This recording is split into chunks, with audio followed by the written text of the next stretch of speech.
नमस्कार साथियों, आप देख रहे हैं रियल इंडिया माही व्लॉग, वो मंच जहां फैसलों को हेडलाइन नहीं, दस्तावेज, आदेश और जमीनी असर के आधार पर समझा जाता है।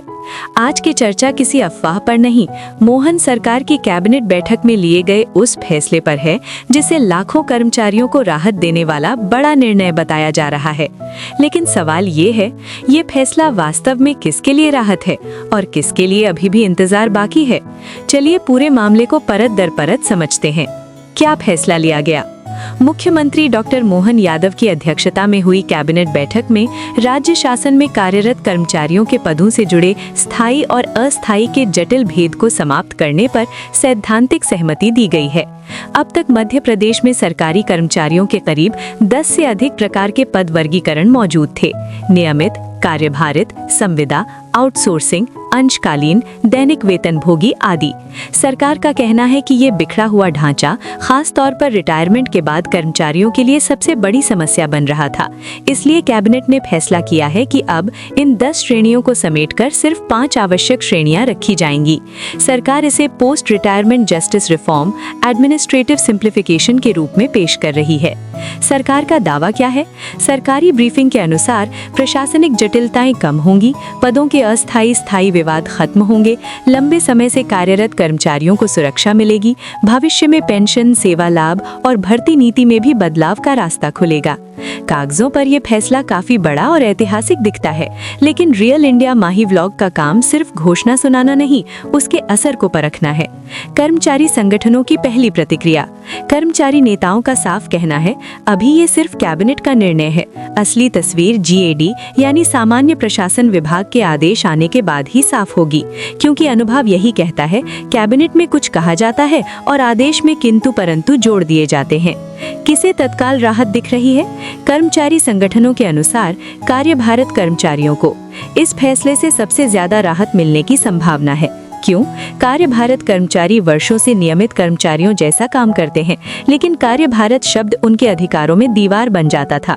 कई मामलों में अनुकंपा नियुक्ति, अवकाश नकदीकरण जैसे लाभ नहीं मिलते थे। यदि आदेश में उनके पद वास्तव में स्थायी माने जाते हैं और उन्हें नियमित कर्मचारियों के बराबर सेवा लाभ मिलते हैं, तो ये वाकई ऐतिहासिक सुधार होगा। लेकिन सबसे बड़ा सवाल, संविदा और आउटसोर्स। यहाँ से असली बहस शुरू होती है। संविदा कर्मचारी, आउटसोर्सिंग कर्मचारी, दैनिक वेतनभोगी, अंशकालीन कर्मचारी, इन सभी के लिए अभी कोई ठोस राहत आदेश में दिखती नहीं है। कर्मचारी नेताओं का कहना है, संविदा कर्मचारी आज भी 22 जुलाई 2023 की नीति के तहत ही रहेंगे। आउटसोर्सिंग प्रथा जारी रहेगी। तृतीय और चतुर्थ श्रेणी के पदों पर आउटसोर्सिंग और बढ़ सकती है, और यही वो बिंदु है जहां सरकारी दावा और जमीनी हकीकत टकराते हैं। आउटसोर्सिंग पर तीखा सवाल। कर्मचारी नेताओं ने खुलकर कहा, आउटसोर्सिंग इस प्रदेश में शोषण का सबसे बड़ा औजार बन चुकी है। कम वेतन, ठेकेदारों का कमीशन, भ्रष्टाचार और बिना किसी सेवा सुरक्षा के सालों काम। क्या यही समान अवसर है? नेताओं ने सवाल उठाया, सिर्फ तृतीय चतुर्थ श्रेणी ही आउटसोर्स क्यों? बड़े पदों पर आउटसोर्सिंग क्यों नहीं? नियमित भर्ती क्यों नहीं? अंशकालीन कर्मचारियों की पीड़ा। अंशकालीन कर्मचारियों का मूल उद्देश्य था सीमित समय का काम, सीमित मानदेय, स्थानीय रोजगार। लेकिन हकीकत ये है, 2 घंटे की जगह 10-12 घंटे काम, 6,000 रुपए मानदेय, कई जगह बेगारी जैसी स्थिति। कर्मचारी संगठनों की मांग है, आदेश में स्पष्ट लिखा जाए कि अंशकालीन कर्मचारी से निर्धारित समय से अधिक काम नहीं लिया जाएगा। असली फैसला कब माना जाएगा?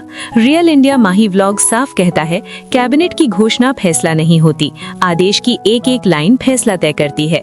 अब सबकी नजरें सामान्य प्रशासन विभाग यानी GAD के आदेश पर हैं। अगर आदेश में कार्यभारित को वास्तविक स्थायित्व, अवकाश नकदीकरण, समान सेवा लाभ और शोषण रोकने की ठोस व्यवस्था आती है, तो ये फैसला कर्मचारी इतिहास में मील का पत्थर होगा, और अगर नहीं, तो ये भी सिर्फ एक और घोषणात्मक सुधार बनकर रह जाएगा। निष्कर्ष, आज का फैसला संभावना है, समाधान नहीं। राहत की दिशा दिखी है, लेकिन मंजिल अभी दूर है। रियल इंडिया माही व्लॉग इस पूरे मामले पर आदेश की कॉपी, उसके हर शब्द और जमीनी असर तीनों की निगरानी करेगा। जुड़े रहिए, क्योंकि यहाँ खबरें नहीं, हक की सच्ची तस्वीर दिखाई जाती है। जय हिंद।